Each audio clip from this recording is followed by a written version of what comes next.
Good afternoon friend, कैसे हैं आप लोग। तो जी ये व्लॉग मैंने शूट किया है दोपहर में और दिन है 14 तारीख। इसमें से कुछ क्लिप्स जो बच्चे के फूड की है वो उसमें से एक क्लिप है 12 तारीख की। बाकी देखिए शाम के टाइम का नज़ारा है, जब मैं शाम को छत पर टहल रही थी तो बहुत ही प्यारा नज़ारा हो रहा था, तो वो भी मैंने शूट कर लिया था। इतना सुंदर होता है, लेकिन बारिश नहीं हो रही है यूपी में। तो आप बताइएगा आपके यहाँ बारिश हो रही है या नहीं। तो शाम को मार्च निकलता है, यहाँ पर थाना है, बहुत बड़ा पुलिस थाना है, और उसमें से ये फीमेल्स भी मुझे बड़ी अच्छी लगती हैं देख के कि चलो विमेन भी इस तरीके की जॉब्स में आती हैं तो अच्छा लगता है। बस यही है। तो मैं ये शाम को छत पे खड़ी थी तो मैं यही सब चीज़ें मोबाइल ली थी तो मैंने ये शूट कर लिया था। तो शाम को मैं डेली देखती हूँ 7 बजे के लगभग ये इनका मार्च निकलता है। शायद ये नए लोग हैं जो भर्ती हुए होंगे तो उनको काम समझाया जाता है रोड पर किस तरह से सिक्योरिटी करनी है। तो बस ये दोपहर से मेरा व्लॉग शुरू हो रहा है और दोपहर के 2 बज के शायद 15 या 20 मिनट हुए थे और मेरा चाय पीने का आज मन हुआ तो मैंने चाय बनने के लिए रख दी थी। तो चाय बहुत ही यम्मी बनी थी। चाय के साथ मैंने थोड़ा सा ऐसे ही जैसे नमकीन या बिस्किट कुछ ले लिया था, क्योंकि खाना मैं स्कूल में ही खा लेती हूँ, उसके बाद आकर नहाना धोना करती हूँ और उसके बाद सो जाते हैं। तो यहाँ पर जिया मांग रही थी हलवा और मैंने उसके लिए आटे का हलवा बनाया था। उसको या तो बेसन का हलवा पसंद है या फिर आटे का, क्योंकि अगर सूजी का खाती है तो वो उसको थूक देती है, उसको मुंह में जैसे कंच सा जाता है ना। मैंने उसको बारीक करके भी देखा है कि सूजी को अगर मैं बारीक करूँ, क्योंकि सूजी ना एक बार फूल जाती है थोड़ी सी और ये थोड़ा सा चिकना चिकना रहता है, तो उसको सूजी या फिर बेसन सॉरी उसको आटा या बेसन का ही हलवा पसंद है, सूजी का पसंद नहीं है। इसको कई जगह पर कड़ा प्रसाद भी बोला जाता है। तो बहुत ही ईजी बीजी सी ट्रिक मैं आप लोगों के साथ शेयर कर रही हूँ किस तरह से मैं बनाती हूँ। तो मैंने लिया है यहाँ पर आधा कटोरी हलवा और इसमें मैंने आधा कटोरी के लगभग ही घी डाल दिया। तो देखिए ये पानी नहीं है, ये घी है प्रॉपर। और इसमें मैं बहुत अच्छे से इसको भून लूँगी जब तक इसमें से बहुत अच्छी सी एरोमा ना निकलने लग जाए।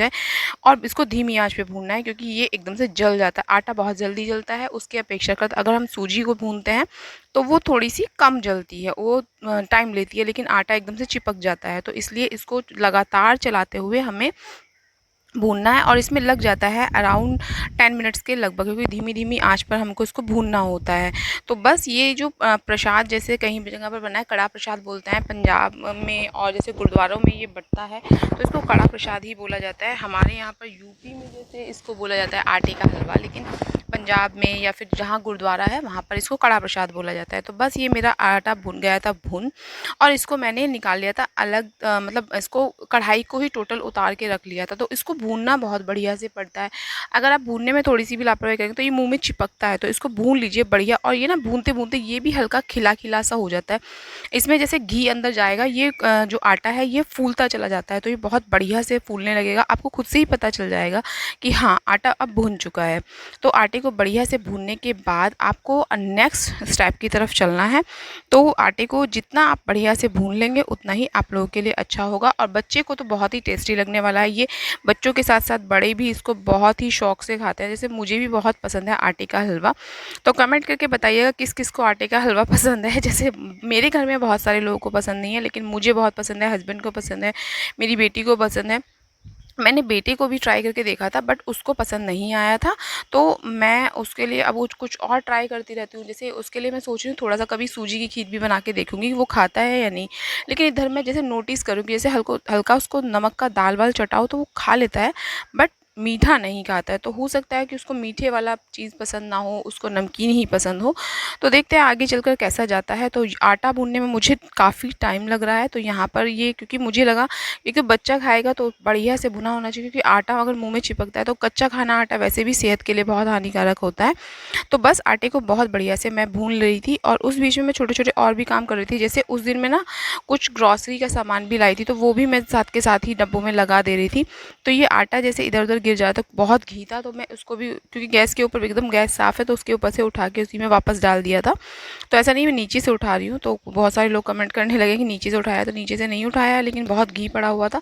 तो उसको मैं अच्छे से चलाऊँगी और इतना भून लूँगी कि वो एकदम जैसे ब्राउन शेड में हो जाए, ब्लैक नहीं एकदम ब्राउन हो जाए, और आटे का जो अरोमा है वो बहुत अच्छे से आना शुरू हो जाए। तो जब बच्चों के लिए आप बनाएं तो इस बात पे ज़रूर ध्यान दें कि एक तो बरसात के टाइम पे बच्चों को सारा बॉइल्ड जो चीज़ें हैं वही दें। जैसे फ्रूट्स वगैरह को भी देने की ज़्यादा कोशिश ना करें, क्योंकि केमिकल से सारे फ्रूट्स पकाए जा रहे हैं, तो बच्चे को पेट में अगर थोड़ी सी भी गड़बड़ बैठ गई तो वो बहुत हानिकारक हो जाएगा।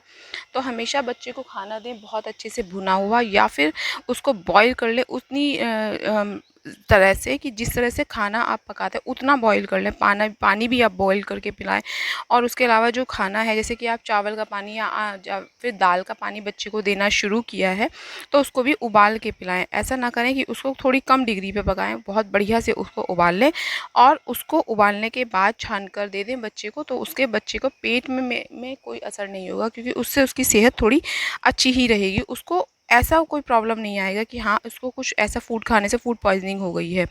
तो फूड को पॉइजनिंग से बचने का सबसे बेस्ट तरीका है, एक तो उबला हुआ खाना दें और उसके साथ साथ जो पानी है वो भी बॉईल करके खिलाएं।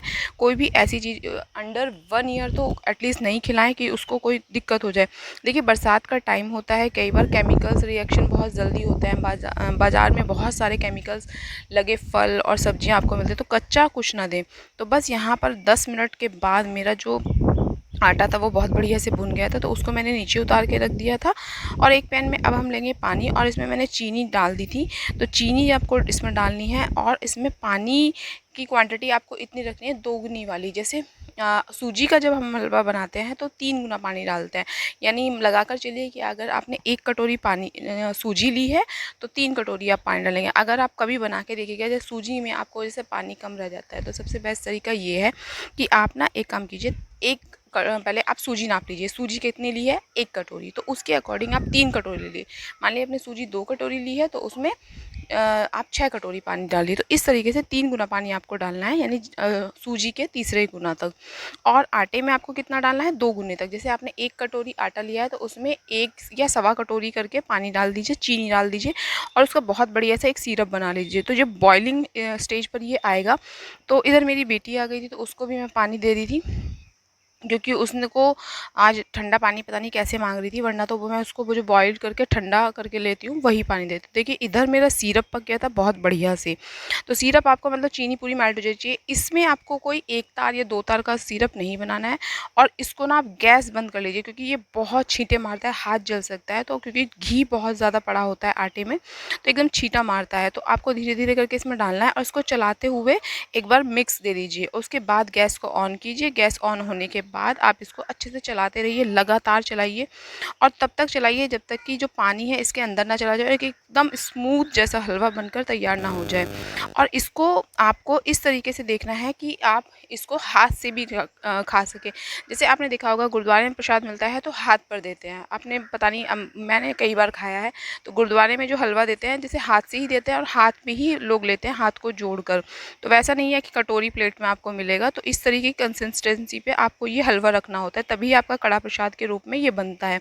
कुछ लोगों को ढीला हलवा पसंद होता है, कुछ लोगों को इस तरीके का जो हलवा है वो बहुत ही खाने में टेस्टी लगेगा। तो आपको क्या करना है कि इसको एकदम चलाते रहना है, लगातार चलाते रहिए, इसको छोड़ना नहीं है, क्योंकि आटा और जो पानी हमने सिरप इसमें मिक्स किया है वो एक साथ हो जाना चाहिए। तो इस तरीके से शुरू में होता है, तो आप इसको लगातार चलाते रहिए। अच्छा, बहुत सारे लोग बोलते हैं कि आटे में गुड़ी पड़ जाती हैं या फिर गांठें जैसी पड़ जाती हैं।